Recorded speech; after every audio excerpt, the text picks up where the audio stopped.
Preface. It was not the mixture, O men, of blood and breath that made the beginning and substance of your souls, though your earth-born and mortal body is framed of those things. But your soul has come hither from another place. Empedocles. From the earliest days in Earth's recorded history, there has been a bittersweet emotion that wells up within us as we gaze into the expanse of the night sky. Some of us long for the day when the human race can travel beyond the stars. Is it really just a hope for the future rather than a remembrance of our past? The human consciousness has intricacies that still remain unexplored. What stirs us to push evolution to its limits? What drives us to create dissension between the races on our planet? Perhaps it is possible that we are playing out a cosmic drama and have only temporarily forgotten the script. We know that what one country or race does upon the Earth affects another. This idea may also spread outward into the universe. Perhaps what we do here affects countless other civilizations on other planets. Could we really be that linked together? The information presented in this book is a compilation of years of insights, deductive reasoning, and channeling. Meticulous cross-referencing of various channels has been conducted, primarily using the work of co-author Lyssa Royal, as well as research into a number of respected anthropological and metaphysical works. The reader may consider these ideas to be literal or symbolic, for the story is the same. There is no claim that this is the ultimate truth of the prism of Lyra. Our galactic family's emergence into this reality. If it works for you, use the insights given here as a catalyst for your own growth. If not, perhaps it can lead you one step closer to your own personal truth. One of the most important ideas to accelerate the human potential is the allowance of all truths to be a manifestation of the one truth, whatever it may be. Through this allowance emerges unification. If nothing else, let this book be fun to read, interesting, and stimulating to your imagination. Your belief is certainly not required, but your willingness to be an explorer is. This is an introductory book. An extensive glossary has been created at the end of the material for any unfamiliar terms that may have been used. Each chapter represents a different facet of an intricate tapestry and how the tapestry affects Earth. Through many discussions, the information has been honed down into a framework that will introduce the reader to a cast of characters. The cast is not complete. There are countless other members and dramas being played out throughout our universe. These characters have emerged as the ones who seem to matter most to the human drama here on Earth. There are certain assumptions carried throughout the material that are a foundation for the rest of the information. One of these is the idea of reincarnation and the infinite nature of consciousness. It is not necessary to embrace this concept in order to grasp the material, but it will allow the reader a more expanded view of the bigger picture. Another assumption presented is the idea that each being possesses a higher awareness. It is purported that regardless of the level of existence a being has chosen for a given lifetime, it retains an awareness, conscious or subconscious, of its connection to the whole and its divine identity. This concept connects us with the idea that it is we and we alone. 8. Preface. Who control our destinies? Therefore, evolution is in our own hands. Throughout the entire book, the assumption will also be carried that the whole, or the integrated mass consciousness of our galactic family, has always existed. For the purposes of the information presented, there will need to be some set parameters. These parameters will allegorically refer to the beginning of the story as being the dimensional infusion and the end as the integration. In many cases labels have been used to denote places or people, such as Sirius or Syrians. In general, these labels are fluid, more denoting a realm or vibrational awareness than a fixed idea.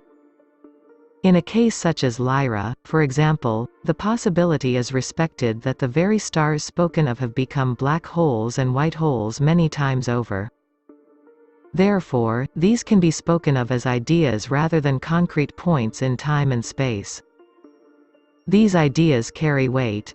This is quite apparent in our legends that give importance to other star systems.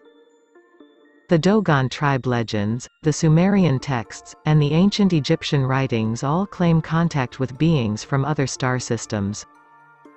These legends must come from somewhere. Though their language and contemporary style of expression differ slightly, the consistency of their content is beyond argument. Information about the past of the human race can enrich our lives here on Earth. If we are to truly transform, it will be through the infusing of awareness onto our world, not using the awareness to escape from our responsibilities as citizens of Earth and the galactic family. Note: read the footnotes and the glossary. Ix. 1. Dimensional infusion.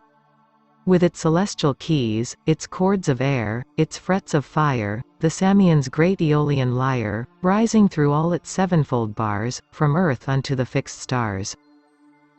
Longfellow on Lyra from Occultation of Orion. All consciousness and energy was once fused into an integrated whole. This whole was aware of aspects of itself, but in a different way from individualized consciousness. In Earth's present development, the self is recognized first, then society, and finally the whole, all that is, or God. Separation is still created. This separation from the source is an illusion. This illusion is a tool that provides the whole with all the necessary lessons and challenges it needs to experience in order to reintegrate back into the source. Before this fragmentation from the source, the whole existed in another octave of dimensional reality. From this realm of unification, portions of all that is wondered what it would be like to fragment and temporarily forget integrated existence. The force of this thought on such a mass level began to create a fragmentation. The illusion created from 1. The prism of LYRA. This fragmentation would be a challenging forgetfulness in which consciousness would need to create, from its own divine nature, the remembrance to once again unite. What has been termed creation is indeed this fragmentation, or, more descriptively, the dimensional infusion. The whole's initial curiosity about a fragmented existence actually created the reality itself. It required a shift in perspective, focus, or frequency. As part of the whole, aspects of the galactic family were partially responsible for laying out the blueprint that was to guide their development. Therefore, the statement, "We are God," actually has viable meaning. The blueprint that was laid out contained many different ideas. It first held the notion that polarity and fragmentation would be the norm. The encoding in the blueprint provided the option of free will in the part of each fragment or soul. The challenge was in remembering that each consciousness possessed it. The more free will is used, the more divine memory is invoked. When faced with a polarized reality, free will becomes the liberator. When a soul forgets it possesses free will, the lessons become much more challenging, yet quite rewarding. Another idea present in this chosen blueprint was that fragments of the whole would be entirely responsible for their actions during this state of amnesia. Whether or not it was remembered, every action taken would generate a response from the universe. Some have called this karma, however, it is much more than an eye for an eye. Instead of punishments for negative behavior, there is always the option of expanding one's awareness. Therefore, in a sense, wisdom erases karma. Though this may sound like the rules for some kind of cruel cosmic game, the outcome has already been decided. With this in mind, it is not necessarily the destination that counts but the journey along the way. It is literally how the game is played. 2. Dimensional infusion. Another blueprint agreed to was an etherically generated code built into the fabric of the universal tapestry. This code would allow bipedal, carbon-based humanoid forms to be the normal, naturally developing vehicle for the incarnation of human-type consciousness on planetary structures.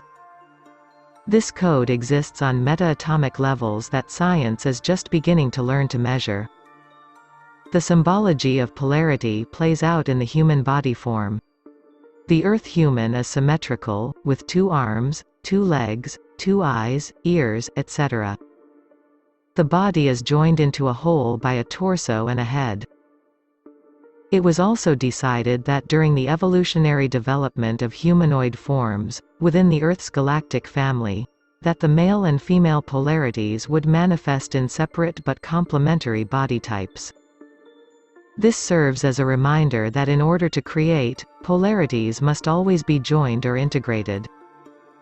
The notion is widely held that an individual has a tendency to feel most at one when she is joined with another in love. What was the actual process of the dimensional infusion? There exists within the time-space fabric of the constellation Lyra what can be called a white hole. Compare this white hole to a prism. In passing a beam of light through a prism, one gets a spectrum of light fragmented into 7 visible color frequencies.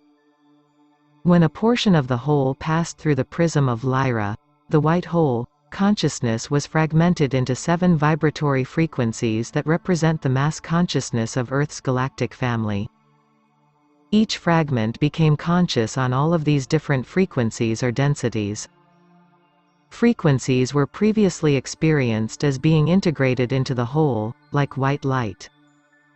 When this portion of the whole passed through the prism, it manifested as 7 aware frequencies. Consciousness also fragmented, and the fragments moved away from each other as the Big Bang theory symbolically suggests. The illusion thus arose that each fragment was very, very alone. 3. The prism of Lyra. The whole understood that the purpose of this experience was to learn to reintegrate from a point of separation. But how? As individual souls or in groups, the fragments sought out the universe that was just created.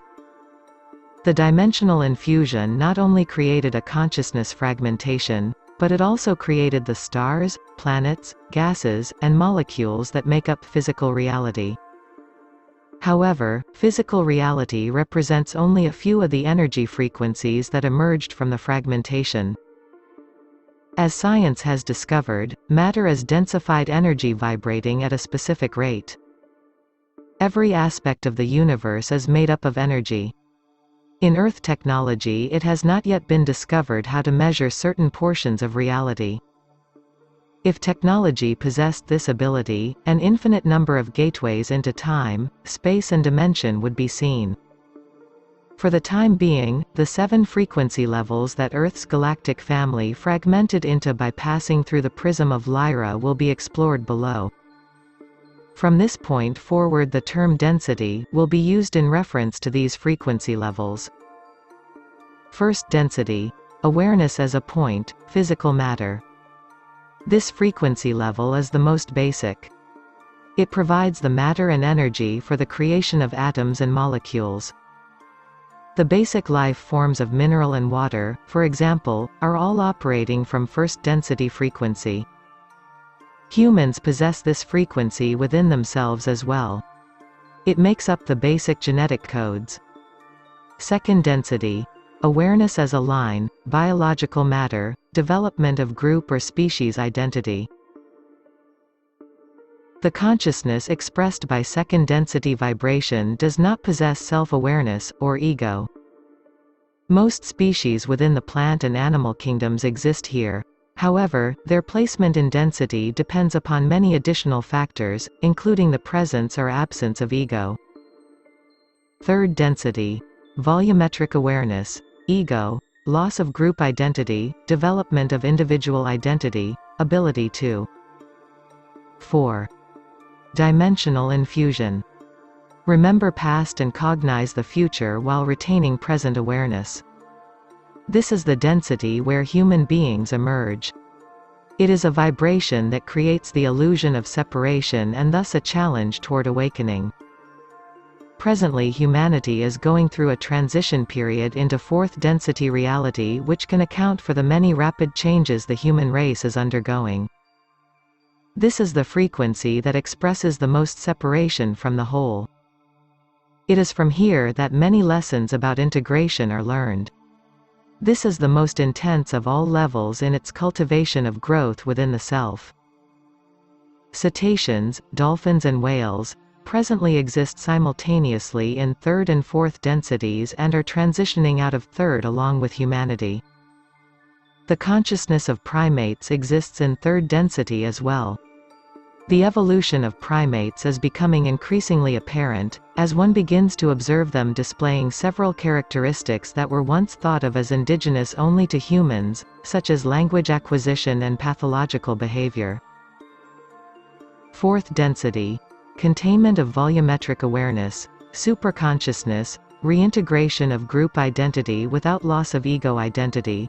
As vibration increases, perception of past, present, and future become more fluid along with the ability to interface with multidimensional and multidensity realities. Negatively oriented consciousness becomes more difficult to maintain. Presently on Earth, fourth density reality is overlapping third. In humanity's case, this can account for the increased desire for unity, peace, and unconditional love as opposed to the illusion of separation that characterizes third density. The vibratory rate of one's reality is stepped up, and therefore one may be faced with personal issues in a much more rapid and intense way. It is easy to see how this is coming into play with the thousands of individuals upon Earth who are in therapy, in substance abuse programs, and engaging in humanistic EF. 5. The PRISM of LYRA. Forts to better the planet. This is the frequency of responsibility. This is the frequency when one begins to remember the encoding of free will. This is the last frequency where physical bodies are the vehicles for the expression of consciousness.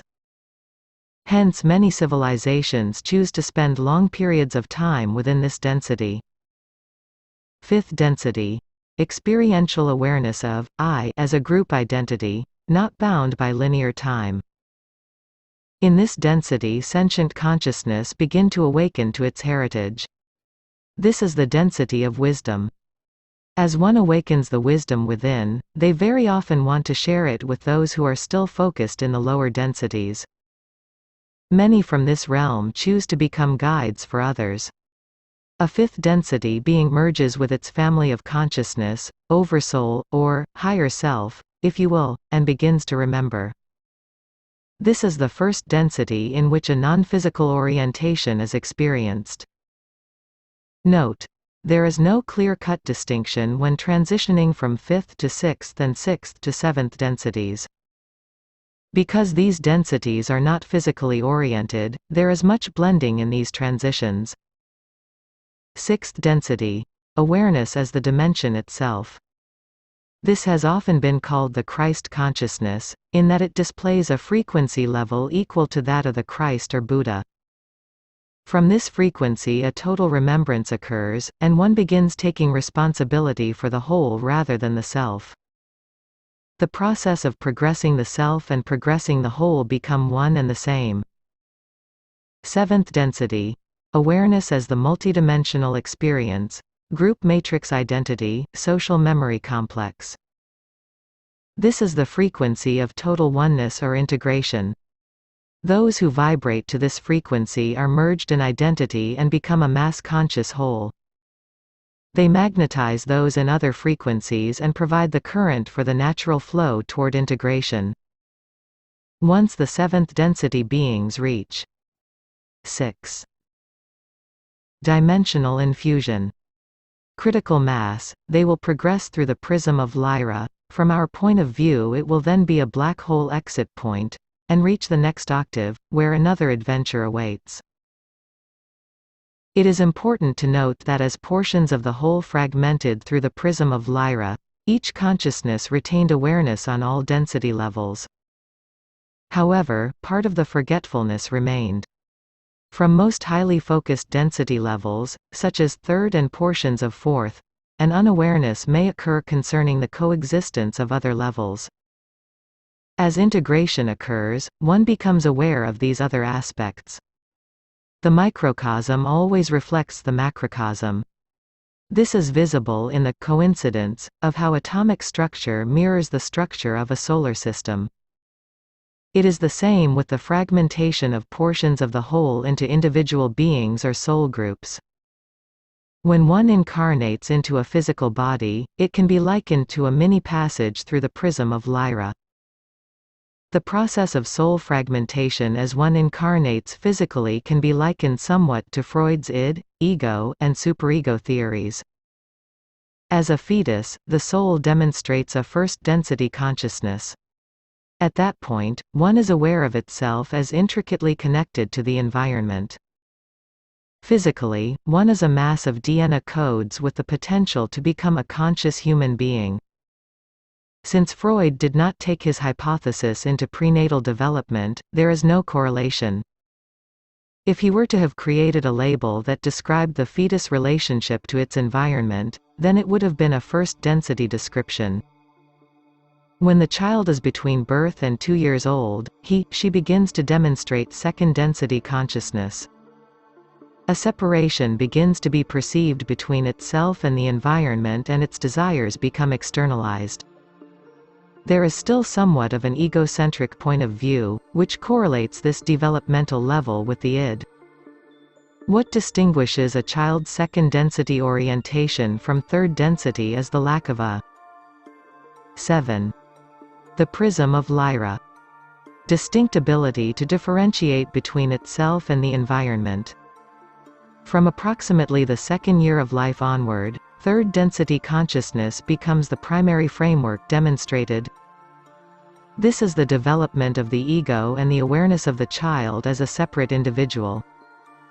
These are crucial formative years. One can see that if development is disrupted, such as through abuse, the personality can fragment and perhaps create dysfunction later in life. Many individuals retain this third-density consciousness orientation of ego throughout their entire lives. The development of the superego, or higher awareness, is a typical fourth-density trait. Humans have the option to develop this aspect of themselves. This is a reintegration of the fragmentation of personality that occurs through the birth process, as well as integration on a spiritual level. As the human race begins to move more solidly into fourth-density consciousness, it is suspected that this personality fragmentation process will become less apparent, and perhaps children will begin displaying fourth-density characteristics earlier in their development and retain them throughout their lives. In childhood, one must learn how to adapt and integrate into a workable framework. If one cannot do this, such as in the instance of child abuse, psychological disorders will very often be displayed when adulthood is reached. Pathologies such as multiple personality disorder can occur because the natural third-density personality integration process did not occur during childhood. Some extraterrestrial civilizations have learned to detect and transmute the seeds of pathological disorders during childhood, and therefore have no incidence of adult pathologies. If it is understood that no matter how far an individual fragments, either on a soul level or in the personality, and that the way back home is always through integration, she will. 8. Dimensional infusion. Never lose sight of the goal. In this case, we can go home again. 1. A focus of intense light and energy. In this case, a birthplace. 2. See glossary of terms for the differences between density and dimension. 9. 2. Creation of the galactic family. I am Ra, from whom time began. I am the hub of a wheel, a day star hovering over an endless sea. I am not the harvest, I am the seed. I am not the lyre, I am the song. I will not pass away. Egyptian Book of the Dead, Ellis translation. In passing through the prism of Lyra, the first fragmentation created a group of beings that can be called the Founders. 1. The Founders embodied the group consciousness of what eventually became humankind. They can project to a very high level of fourth density, but their natural state is non-physical. In splitting off from the portion of the whole that passed through the prism of Lyra, they still retained a memory, if somewhat dreamlike, of the idea of integration and the purpose of the fragmentation. It is they who orchestrate humankind's evolution. They play the roles of the parent archetype, in male and female polarity balance. The Founders became aware of the blueprint that was chosen as they fragmented from the whole. From this blueprint they knew that, children, carry the encodings of the 11. The prism of Lyra. Parents. Since they played the parents' role, it was their responsibility to influence the growth of the new consciousness about to be created. In doing this they became the blueprint, began to understand and live it, knowing that this would encode future fragments. The Founders began to understand the natural energy patterns of the polarized reality just created. It became obvious to them that the newly fragmented group consciousness interfaces with specific realities, i.e. densities, within three main points. 1. A point of pure positivity. 2. A point of pure negativity. 3. The integrative point of the two. All interactions occur within the lines that connect each point, with very few aspects of consciousness existing within the points of purity. This realization inspired them to understand a paradigm of polarized reality, which was something exciting and new to their understanding. The paradigm, as it emerged for them, is shown below in a two-dimensional diagram. Both negative and positive polarities moving toward integration.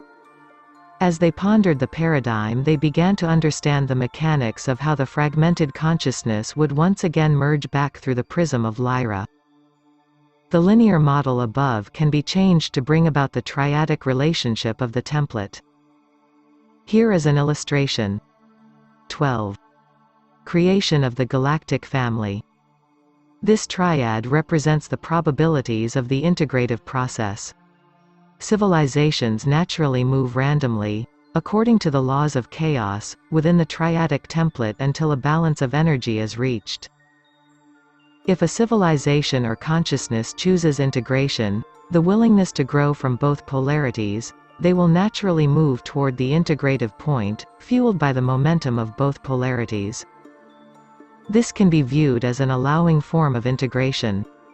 If, on the other hand, a civilization or individual refuses integration, the template expands to accommodate their denial of the opposite polarity. The expanded template will not be outlined here at the present time. When they believed they were ready, the Founders began another fragmentation. Just as a portion of the whole became curious and created this realm from its thoughts, the Founders emulated their parents, and exerted thought energy to create a fragmentation of themselves. This fragmentation occurred far and wide. Individualized consciousness sprang from the Founders' group awareness and began to explore the universe. Because of this fragmentation, every being existing in the galactic family presented here as part of the Founders. There are an infinite number of fragments and explorational journeys. Some of these fragments grew into civilizations that have played a part in the development of Earth. Some of those who have a reference point in Earth's known reality will be explored in the chapters ahead. 13. The prism of Lyra. When the Founders fragmented, some allowed their energy to densify sufficiently in order to enter a physical reality. The Founders had already chosen planets that could support humanoid life. Then they gently guided these fragments into a physical, third or fourth density existence.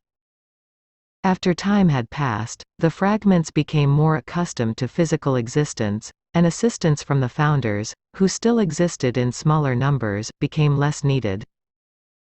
The first area to be eventually colonized after the Founders' fragmentation was in the general vicinity of the Lyra constellation. Most of the galactic family that has genetic connections to Earth has roots in the Lyran system. It was there that the first attempt at integration occurred. The founders thought that it would be easy and predictable. Instead, humanoid lifeforms spread outward exponentially until a very intricate tapestry was woven. The threads of the tapestry began to become tangled until eventually the origins of the thread became lost in the colorful maze of the tapestry's design. The following are the main characters displayed in this tapestry from the perspective of Earth. LYRA. The general area of the birth of the humanoid race. All humanoid races in our galactic family have genetic roots connected to LYRA. It is the symbolic harp upon which the song of humanity is played. Vega. A star within the constellation of LYRA. Descendants of LYRA, Vega birthed a race of beings who manifested LYRA's opposite polarity both in their beliefs and actions. There were frequent conflicts between the Lyran and vegan races. Apex planet. A planet within the Lyran system which was the first attempt at creating an integrated society. 14. Creation of the galactic family. Sirius.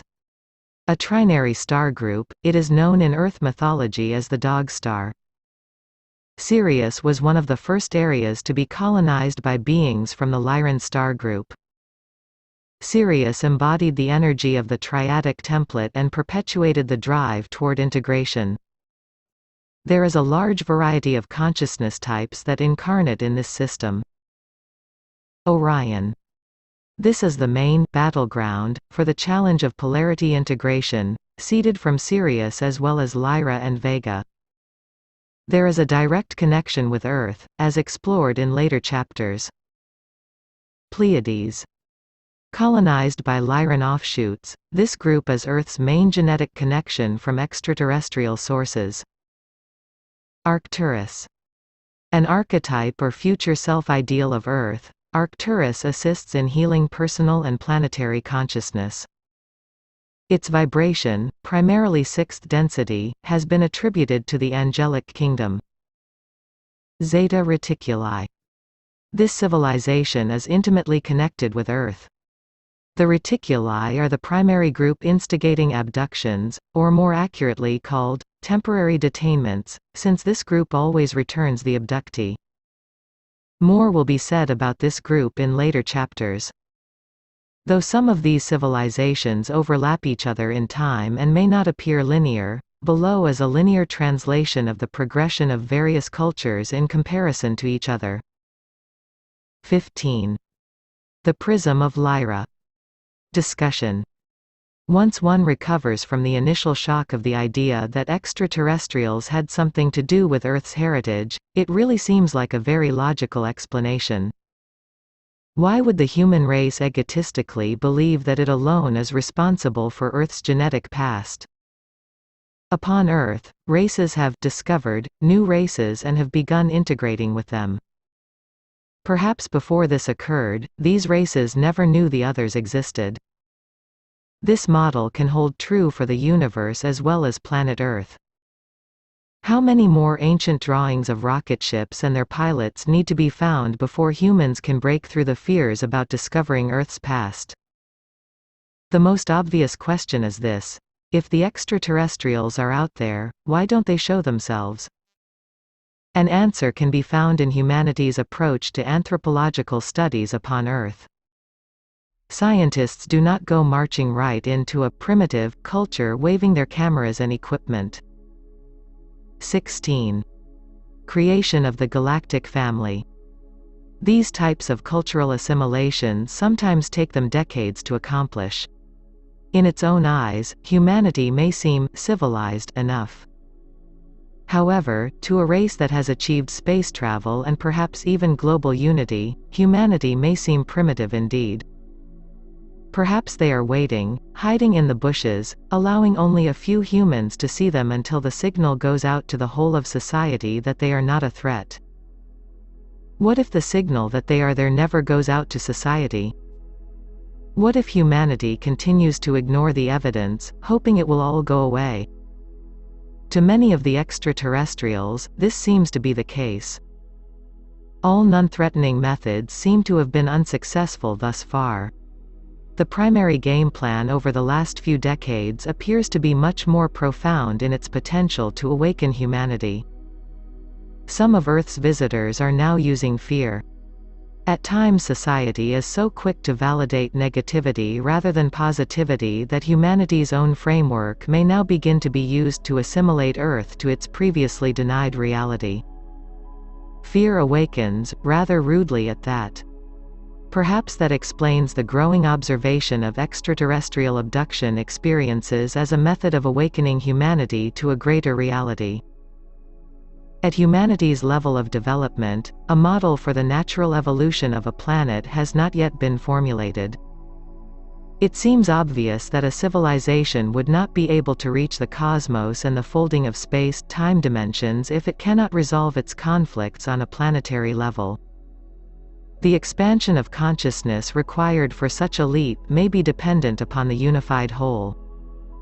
If the whole is not integrated and balanced, attempts may be fruitless. Humanity may be experiencing this limitation now, with so many unsuccessful space launch attempts as well as space program budget restrictions. Earth may just not be ready.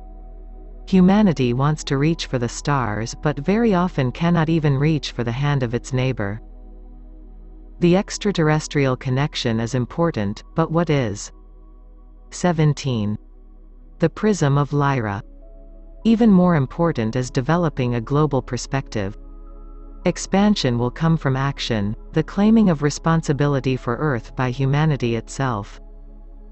The extraterrestrials will not intervene to clean up humanity's mess. Earth is entering adulthood and has been kicked out of the nest. It would serve humanity to release its victimhood, claim its divine birthright, and create heaven on Earth. The extraterrestrials can only remind humanity of its unlimited potential. Their communication, and our awareness of Earth's heritage, can be likened to a dangling carrot. If the human race wants that carrot, perhaps it must do what needs to be done to get it, unify and integrate. One other terms such as the Watchers, the Eternals, the Reflectors, and the Seeders have been used by other individuals and are equally appropriate. 18. Notes. 19. 3. The Womb of Lyra. When I became, said he, the becoming became. I have become the becoming. I am one seeing myself, divided. I am 2 and 4 and 8. I am the universe in diversity. I am my transformations. This is my coming together. Here are myselves become one. Egyptian Book of the Dead Ellis translation. From the point of view of a reality that can be perceived by physical beings, the form of the founders has 2 arms, 2 legs, a head, and a torso. They possess large, inquisitive eyes as a symbolic representation of their desire for knowledge and of the ancient memory they carry within them. Physical beings would view them as insect-like, very tall, and having long, graceful limbs. Third density humans can perceive them if they enter an accelerated version of fourth density. Interactions with them are usually able to occur in an altered state. From this state they appear etheric and dreamlike. 21. The Prism of Lyra. Having fragmented their consciousness further, the founders began solidifying energy into matter. This created a prototype physical race into which the majority of humanoid consciousness would incarnate. On meta-atomic levels, organizational codes exist which create a consistent humanoid-type body in a carbon-based environment as the vehicle for physical representation of consciousness. The founders used this naturally occurring code to assist them in creating versions of themselves in both physical and non-physical states. This form symbolically reflected the aspects of the polarized universe they had entered. Again, it is representative of the idea that parents create children in their own image. The founders are the energetic grandparents of the human race. It was their desire to manifest different dimensional aspects of themselves. This would produce root forms of life which would facilitate the process of creating diversity within the new reality that was just born. They are both the source and the prototype. As they emerged into this light form through the densification of energy, they became aware that all life will once again evolve back into the founders and then into the source. Consciousness will scatter and fragment, sometimes beyond recognition, but it will evolve back into the source physically, as well as mentally, emotionally, and spiritually. Thus the founders began the next step of the fragmentation process. Their first action was to begin making the plans necessary to spread life throughout the LYRA system. They were aware that over time the life forms would naturally gravitate into planetary civilizations by means of attraction. Planets were chosen within the LYRA star group to house these new races. As these planets naturally began to develop primate life, the founders seeded these developing primates with plasmic energy on meta-atomic levels within their DNA structure. This occurred over many generations until the 22. The womb of LYRA.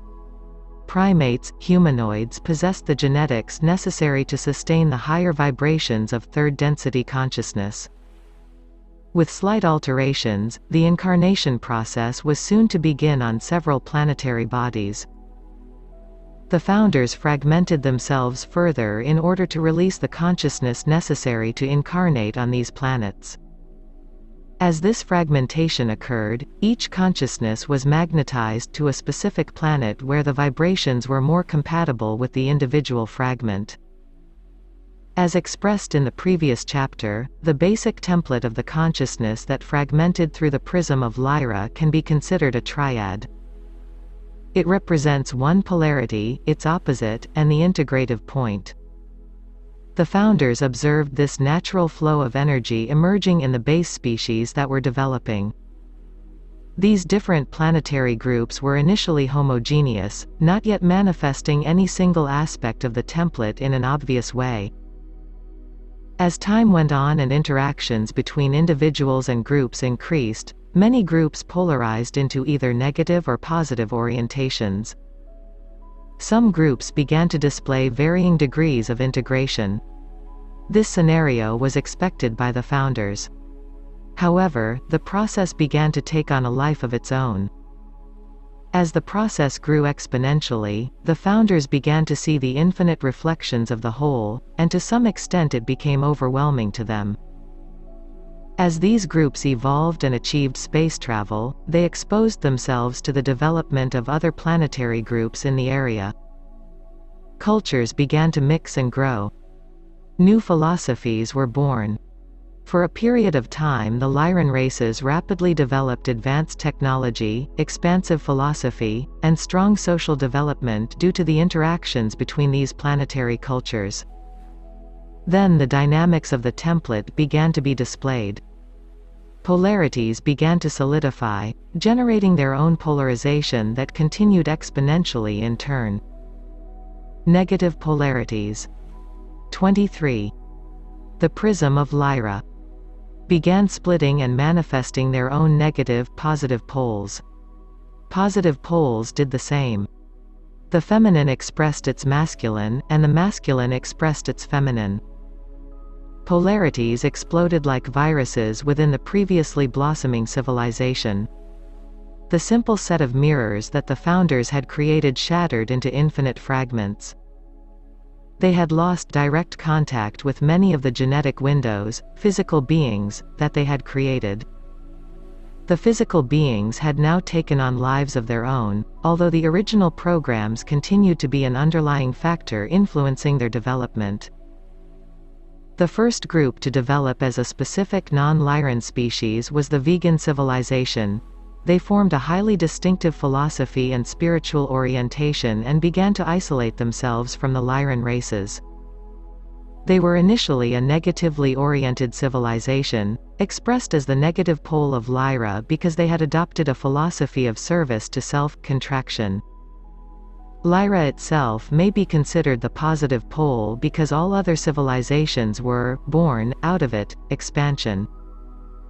As time passed, friction grew between the people of the Lyran races and the vegan civilizations. Neither group was progressing in an integrative way. Both possessed within themselves the conflict of polarity. Neither group was right or wrong, they all played out the same ideas, only from a different perspective. They just could not understand how to balance their energies.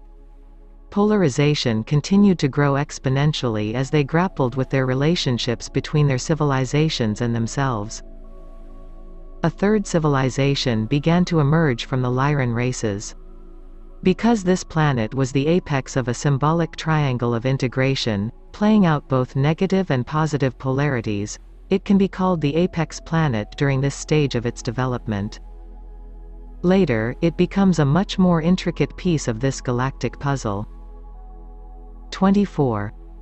The womb of Lyra.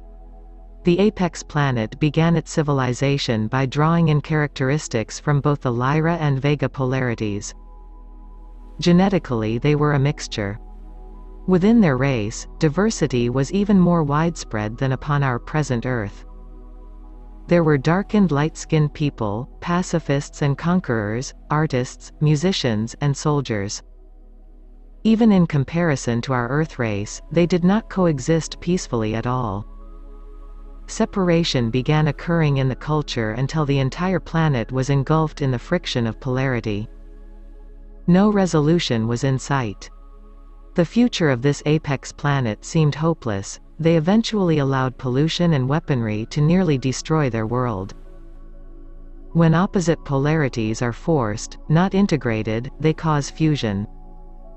This fusion manifested on the apex world as nuclear war. A small number of inhabitants secured themselves underground, but the remainder perished from their own inability to integrate. What occurred on a planetary scale was quite interesting. From a point of observation in space, it appeared that the planet destroyed itself. From the point of view of the survivors who went underground, they were very much alive. As a result of their nuclear explosions, their planet was eventually propelled into an alternate dimension. After the cataclysm, radiation upon their world remained quite high, which forced them to stay underground. Once they recovered from their emotional shock, it became time to pick up the shattered pieces of their lives. Their development and their amazing transformation will be explored in further chapters, for they play a vital role not only in the transformation of planet Earth but of the galactic family and the founders as well. Meanwhile, the Lyran races and the vegan civilizations were continuing with their development. Groups of Lyrans wished to remove themselves from the friction with Vega and sought out many other areas to colonize. Groups of vegans also escaped their planet's conflicts and founded a number of civilizations including Altair and Centauri, which will not be. 25. The PRISM of Lyra. Addressed in this material. Gone were the clear-cut lines of traceable philosophic and genetic history. Humanity was spreading quickly, carrying with it the seeds of experience and polarity. The goal was always buried deep within the souls of each being and it gently nudged them onward. The goal was, and still is, integration. It is apparent that the beginnings of the entrance into polarity by the founders was not easy. They had created an equation that they expected would conclude according to their calculations. As with the new science of chaos, the movement of energy between these three civilizations, Lyra, Vega, and Apex, became unpredictable to the founders. The entire galactic family could only wait and watch, knowing that in chaos there is order, divine order. These early lessons have been imprinted into humanity's etheric memory as a reminder of all that it has been and all that it can become. Humanity is never alone in this struggle. The founders still wait silently. They exist not only out there, but also within the soul of humanity as its most basic archetype. The cycle of life and existence is merely a circle, the beginning and end are the same. When humanity feels the call of evolution, it is the founders whispering through the expanse of time and dimension. They are a part of humankind speaking to itself. Perhaps it is time to listen. 1. In dream symbology, the founders may translate into figures like large insects such as praying mantises, walking sticks, and even grasshoppers. 2. This idea is reflected in Rupert Sheldrake's work with morphic resonance, which shows there are energetic fields that organize all form. These fields can pass on characteristics to unrelated aspects of the same species that are not necessarily in physical proximity to each other. 3. Highly condensed energy manifesting as light. 4. These negative, positive orientations are not judgments. It is representative of the idea of poles, equal but possessing opposite energy. 5. Vega is the alpha star, the brightest, in the Lyra constellation. 26. Notes. 27. 4. The Sirius factor. Blazing as the star that cometh forth at harvest time. Shining forth amid the host of stars in the darkness of the night, the star whose name men call Orion's dog. Brightest of all is he, yet for an evil sign is he set, and bringeth much fever upon hapless men. The Iliad. He comes richly dight in many colors. M. Martin, 1907. The realm of Sirius was one of the first to be explored by the curious consciousness that passed through the prism of Lyra and fragmented from the founders. Sirius represents a very important symbol for the entire galactic family, that of the Triad. Though it has not been scientifically validated by most astronomers, Sirius is a trinary star group. 1. Symbolically, this represents the template, two polarities at the base of a triangle, and the joining or integrating of the polarities at the apex. It reflects the basic foundation of the galactic family's desire to once again unify through the merging of polarity. 29. The Prism of Lyra. After the infusion, many consciousnesses who chose to remain non-physical attracted themselves to the realm of Sirius. Here they began laying the physical as well as non-physical groundwork for the vital role Sirius was to play in the unfolding drama. They were to become some of the earliest genetic and etheric engineers following in the footsteps of the founders. Anticipating what was to come, these non-physical Sirians began forming, through the transmutation of energy into matter, a third density world that would eventually be able to support physical life. They also created more vibrationally focused realms for the consciousnesses that would choose to exist there in the non-physical state. Thus, because of their ability to create realms suitable for all manifestations of consciousness, they became known as the Elders of Sirius. During the Lyran and Vegan conflicts, representatives from both polarities inhabited the Sirius realm with the desire to integrate there. The Elders of Sirius prepared for an influx of both positive and negative energy. They were quite aware of the scenario that needed to occur. The vegans who chose to inhabit the Sirius realm decided to incarnate physically within a third density reality. Culturally, they were highly polarized in the masculine, and their philosophy was one of domination, which was becoming more difficult to maintain in fourth density. They felt they must dominate their environment and control their evolution. According to them, this would allow them a mastership of their realm, and from that point their evolution would then progress at an accelerated pace. From this desire, the vegans began plans for their colonization of a planet orbiting one of the Sirius suns. If they were to maintain their philosophic orientation of domination, the natural polarization inherent in this philosophy could only be perpetuated in a third density existence. They were to be tightly focused in the physical, creating a veil of illusion and 30. The Sirius factor. Forgetfulness even more dense than presently on Earth. They were so sure of their own abilities, and so unaware of the lure of third density separation, that they zealously began speeding up the evolutionary process of the primate-like species developing on the world they had chosen. As soon as the DNA of the indigenous species matched their desire, they began incarnating. Almost immediately, these new Sirians lost their memory connection with Vega. The veil was too dense. Their desire to create forgetfulness was so strong that they remembered nothing of their origin. They did not dream. They did not meditate. They did not pursue creative activities except to maintain their structure of domination. When their zealousness translated into physical reality, it created a culture driven by the desire for domination, over each other and the universe around them. As this negative Sirian planet was developing, a group from LYRA decided to venture outward into the Sirius system. These beings chose to remain in the non-physical realms. Their orientation was polarized toward the idea of service to others. They were particularly interested in the physical healing of those in pain. The combination of the negative Sirians, who denied their spiritual self, and the positive, non-physical Sirians originally from LYRA, who felt it was their duty to heal all those in pain, created a dynamic of tension that echoed throughout the Sirius system and beyond. The saga began. The positives began bombarding the negatives with love and healing energy on the subconscious and unconscious levels. Because the negatives were so tightly focused, this created psychological pain for them. The more the negatives resisted, the more the positives sent healing energy. Friction occurred from this interaction that was very uncomfortable for all consciousness in the Sirius system.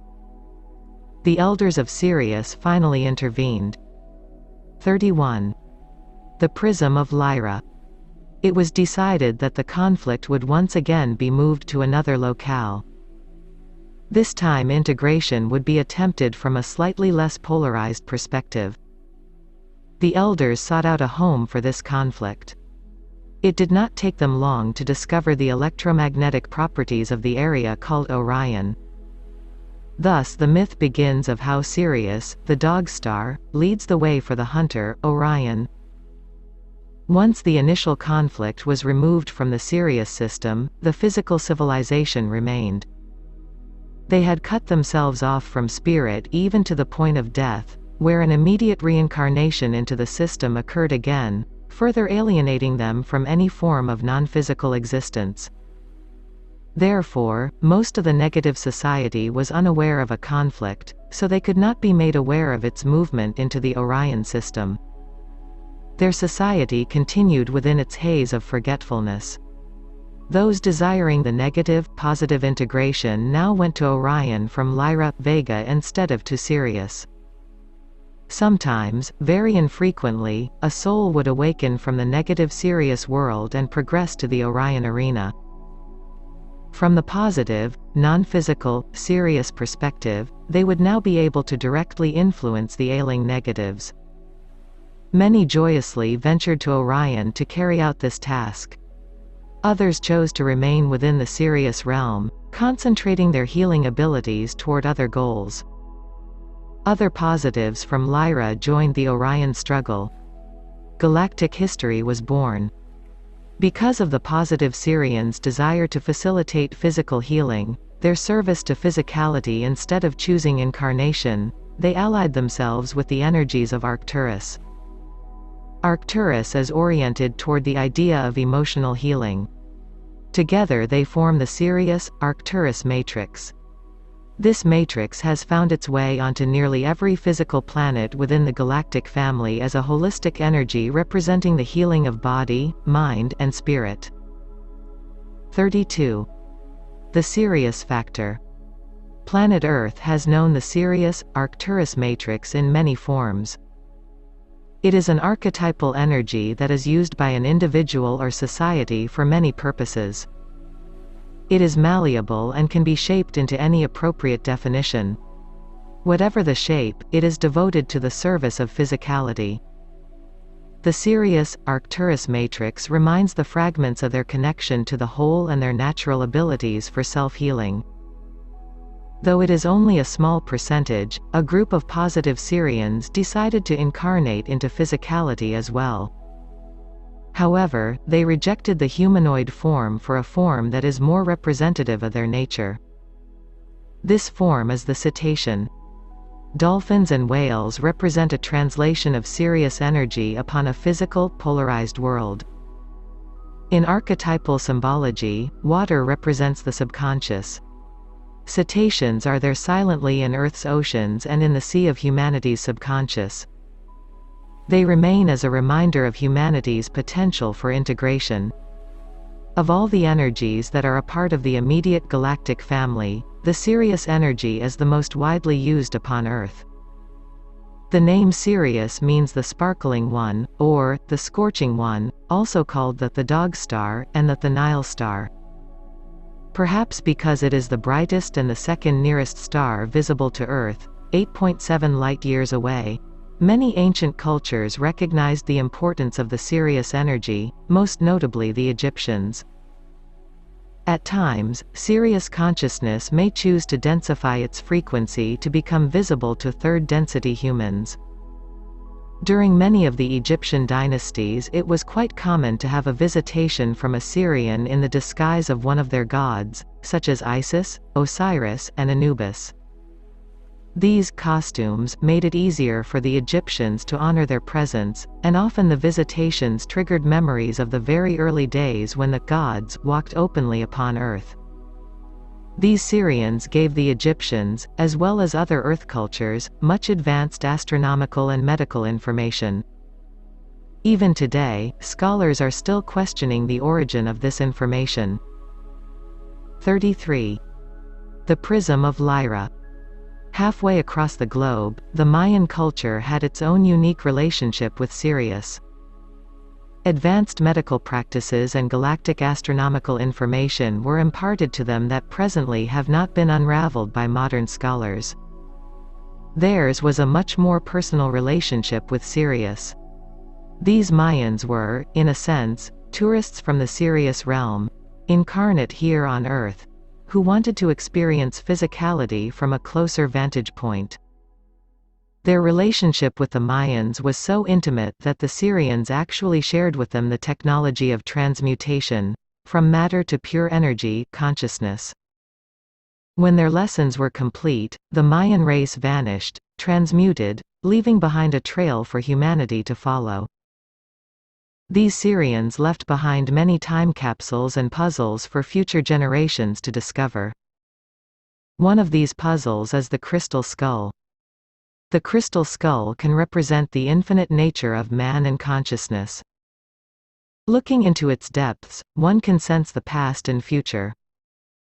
Humans have not yet learned how to translate the data and emotions that are triggered when one gazes into its expanse.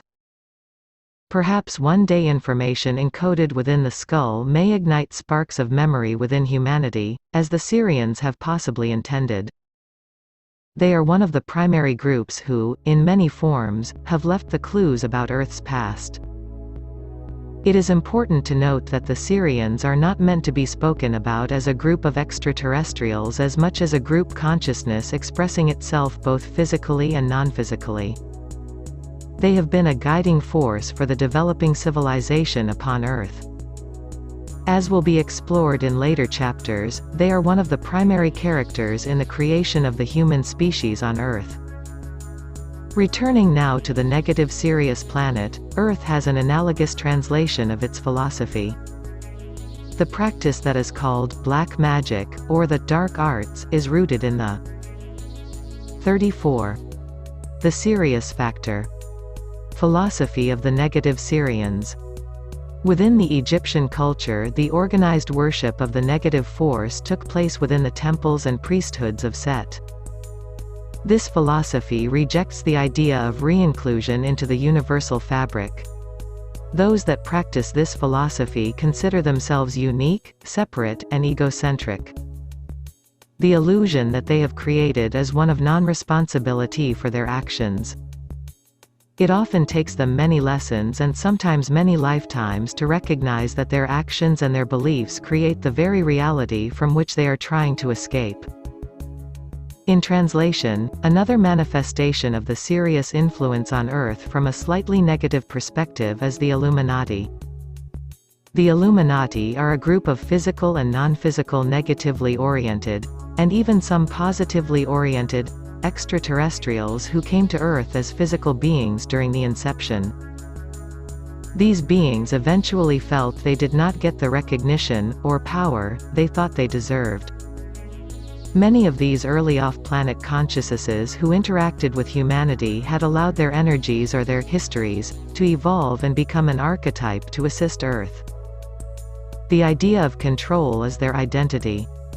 If they cannot control others, they feel as if they do not exist, and they are terrified of non-existence. This motivation has caused them to attempt to interfere in Earth's development from the start. As with an annoying insect, they are a bother, but rarely cause serious problems. Only the individuals who have no sense of their own power will be found in those power structures upon Earth that stem from fear of powerlessness. They cannot be an influence if one does not allow them to be.